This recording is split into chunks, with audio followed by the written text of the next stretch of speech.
Sebelum peristiwa-peristiwa yang disebutkan di atas, sekitar masa Ali diambil oleh keluarga Muhammad dan Khadijah, ketika baginda berusia 35 tahun, Quraisy memutuskan untuk membina semula Kaabah. Dinding Kaabah pada masa itu hanya separas kepala manusia dan tidak berbumbung. Bererti ia mudah dicerobohi walaupun pintu berkunci. Baru-baru ini beberapa khazanah yang tersimpan dalam bilik kebal bawah tanah rumah suci itu telah dicuri. Quraisy sudah mengumpul semua kayu yang diperlukan untuk membuat bumbung.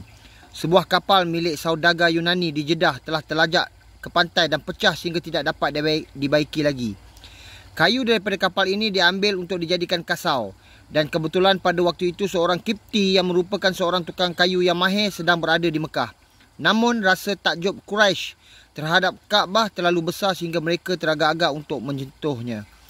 Mereka merancang untuk merobohkan dindingnya yang terdiri daripada susunan batu yang longgar dan membinanya semula.